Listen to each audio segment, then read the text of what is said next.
Something that I really love is watching people. I'm definitely a really big people watcher. It's probably something that I picked up from my mom, who also does the same thing, and sometimes we share our observations about people.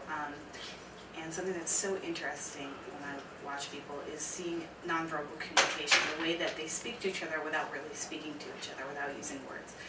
A really interesting scenario that I saw was an interaction between a couple. I think about a year ago while I was at school, and I actually saw the interaction between them, the first time I'd ever seen them interacting with each other. And I was sitting down and I was people watching, of course, instead of paying attention to what I probably should have been doing at the table that I was at. And I saw the boy sitting with his fraternity brothers having lunch. And the girl came over and she had a cast on her leg, so she was on crutches. And she needed to go sit down with him. She decided she was going to go sit with him. And so he got up, and you know, when someone's on crutches, you kind of have to help them around. So he got up and he went to her, and he took her bag and he moved it over, and he moved a few things so she could, you know, make her way to him. But at a certain point, the chairs were all sort of jumbled up between them. There was sort of this barrier of chairs blocking them from each other. And you could see, I realized you could see that she couldn't make her way through the chairs by herself. She just couldn't when she was on crutches. Maybe if she wasn't, she could have, but she definitely needed someone to help her.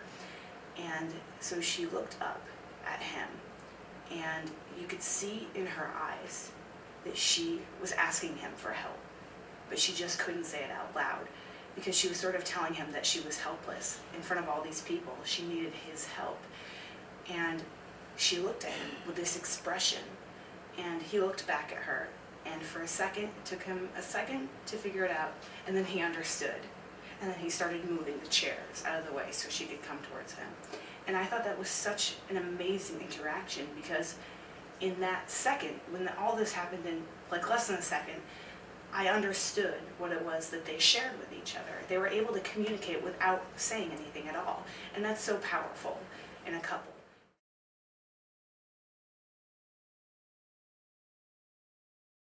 My boyfriend and I met in Las Vegas, and I go to school in Hartford, Connecticut. I met my boyfriend in Las Vegas during summer vacation before I came back for my senior year.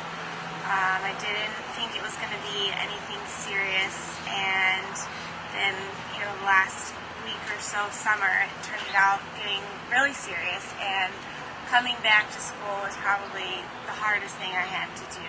It's been 9 months now, so the distance has really made us stronger, but it's once you leave after a break where you're seeing them, it just makes it a lot harder. Main ways my boyfriend and I keep in touch is BBM, which is BlackBerry Messenger, just talking on the cell phone, and Skype. BBM is the most convenient because we can talk all day long throughout our days.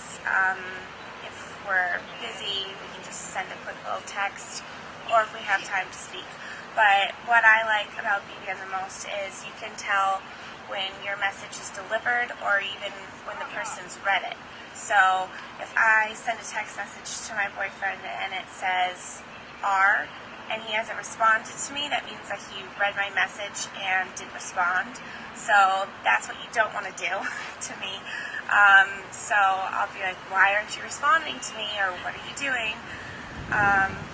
You can also see when they're writing, so it's really easy to know exactly what the person you're in a relationship with is doing.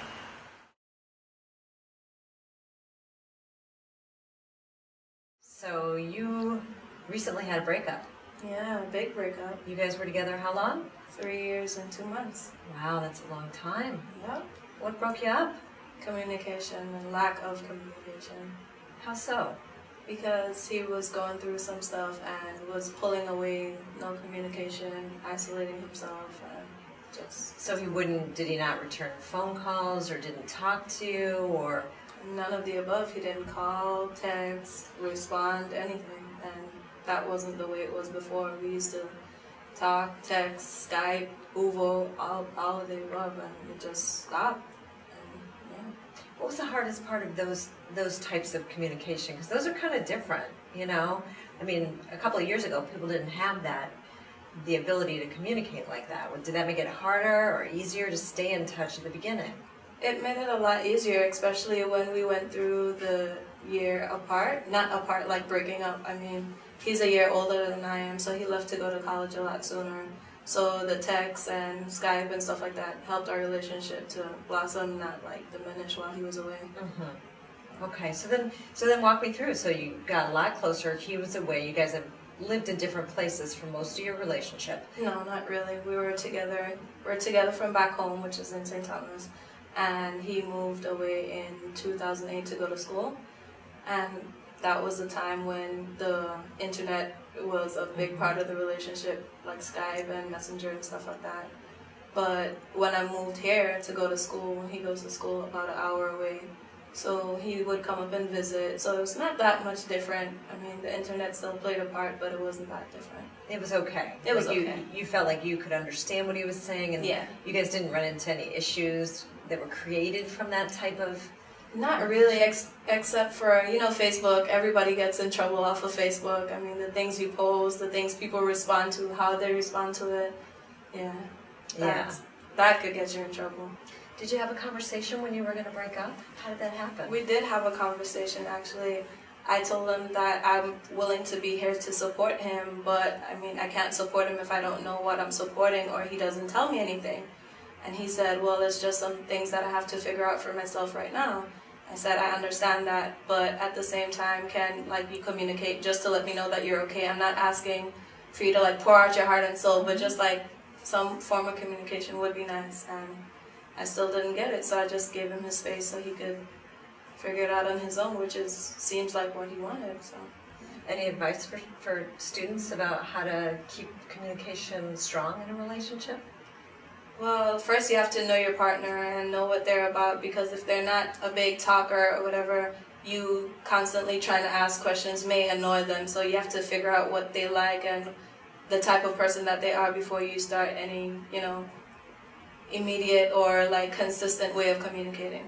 Try to switch it up a bit, see if they like to text or if they like to write, something different other than